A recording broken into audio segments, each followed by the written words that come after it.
Naranasan niyo na bang mabigatan sa tindi ng tukso at magtanong kung may mali ba kayong ginagawa? Ayon kay Padre Pio, kabaliktaran pa nga ang totoo. Manatili hanggang dulo upang marinig ang kanyang karunungan tungkol sa paksang ito.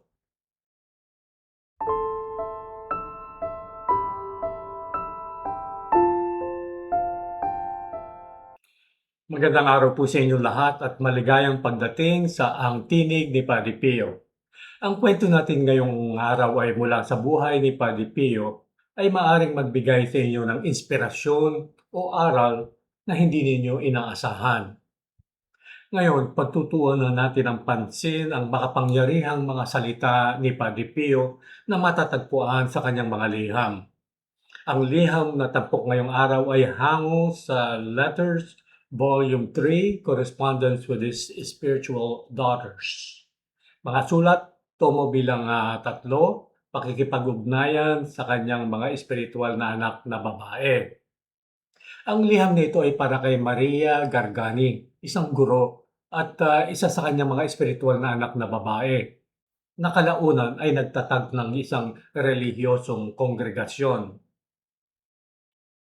Bagamat wala tayong mga liham mula kay Maria Gargani, mayroon naman tayong 67 tugon mula kay Padre Pio at dito nasisilip natin ang mga paghihirap at espiritual na pakikibaka na kanyang pinagdaanan.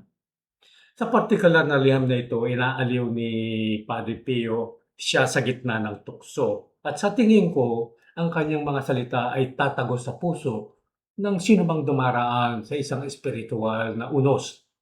Kaya pakinggan ninyo ang sumusunod. Narito ang sinabi ni Padre Pio. Mamuhay kang payapa at huwag kang mag-alala sa anuman.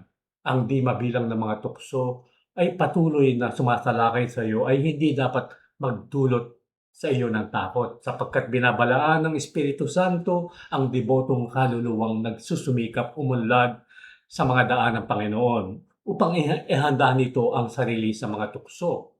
Kaya lakasan mo ang iyong loob sapagkat ang tiyak at hindi nagkakamaling tanda ng kalusugan ng isang kaluluwa ay ang tukso.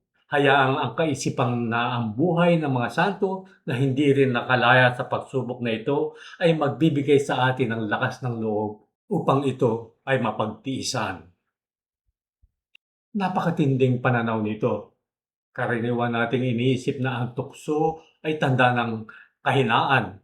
Ngunit sinasabi ni Padre Pio na ito pala ay tanda ng espiritual na kalusugan. Kung ikaw ay sinasalakay, ibig sabihin ay umaabante ka. Banta ka sa kaaway. At tulad ng mga santo, ikaw ay sinusubok dahil ikaw ay kabilang kay Kristo. At nagpatuloy ang liham.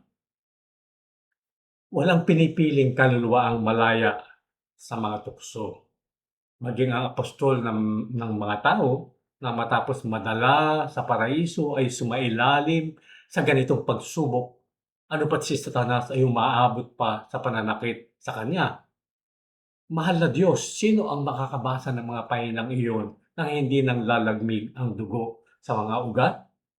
Ilang ng luha, ilang buntong hininga, ilang daing, ilang panalangin ang inaalay ng banal na apostol na ito upang alisin ng Panginoon sa kanya ang napakasakit na pagsubok na iyon. Ngunit ano ang tugon ni Jesus? Ito lamang. Ang aking biyaya ay sapat para sa iyo sapagkat ang tao ay nagiging perpekto sa kahinaan. Kaya lakasan mo ang iyong loob. Dito itinuturo ni Padre Pio sa tinik ni San Pablo, isang pagsubok na napakatindi kaya nakiusap ang apostol na ito na siya maginhawahan. Ngunit ang sagot ng Diyos ay hindi niya inaasahan. Hindi niya inalis ang pagsubok. Sa halip nangako siya, ang aking biyaya ay sapat para sa iyo. Ipinaaalala sa atin ni Padre Pio na ganoon din sa ating mga pakikibaka. Kapag ang mga tukso ay tila walang tigil, hindi ibig sabihin na tayo ay pinababayaan. Inaanyayahan tayong lubos na umasa kay Kristo at hindi laging pinapahupa ng Panginoon ng bagyo. Kung minsan, pinatitibay niya ang mangdaragat. At marahil iyon ang kailangan marinig ng ilan sa inyo ngayon. hindi na agad mawawala ang bagyo. Kaya kundi ang katiyakang may biyayang magpapatatag sa inyo. Kung tahimik kayong nakikipaglaban sa isang tukso, kung may pasan kayong pakikibakang walang ibang nakakakita, maaaring paanyaya ito para sa inyo. Hindi ninyo kailangang tahakin ang landas na ito na nag-iisa. Ngayon, balikan natin ang mga salita ni Padre Pio sapagkat mayroon pa siyang higit na kaaliwan na maibibigay sa atin at nagpatuloy siya.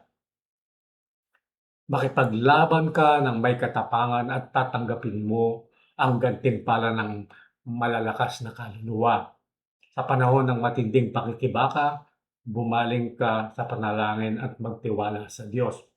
Kung sinusubok ka ng Panginoon, alamin mong hindi niya ito pahihintulutang lumampas sa iyong kakayahan. Kung hinahamak ka ng sanlibutan, ikagalak mo ito sapagkat nauna nilang kinapuutan ng may akda ng buhay, ang banal na guro.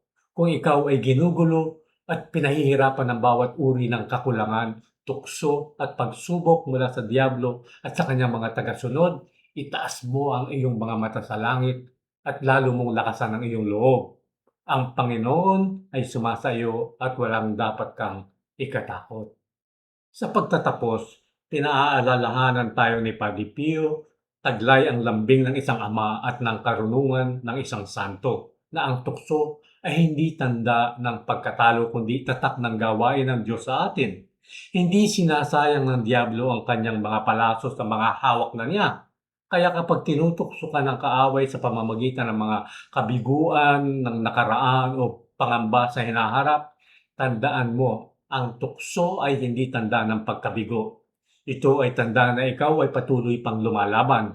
At hindi tulad ng Diablo, nasa panig mo ang Diyos. Kung naibigan po ninyo ang video ngayong araw, mangyaring mag-like, i-share at mag-komento po kayo. Mag-subscribe na rin po kayo kung di pa kayo nakapag-subscribe sa aming channel. Pindutin lang ang kampanilya sa kanan ng buton upang maabisuhan na namin kayo sa mga video ng aming ilalabas sa hinaharap. Suportahan ang aming misyon at apostolado sa pamamagitan ng paglahok sa aming grupo ng mga bunga ng mga taga-abuloy o donante na tinatawag na mga alagad sa kalinga ni Padre Pio. Bisitahin ang aming website sa link sa description box sa ibaba para sa mga detalye. Maraming salamat po sa inyong pagtangkilik at panonood. Pagpalain nawa kayo palagi ng mahal na Birhen ni Padre Pio at ng ating Panginoong Diyos. Magkita-kita tayong muli sa susunod na video.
In nome del Padre, del Figliolo e dello Spirito Santo, e così sia.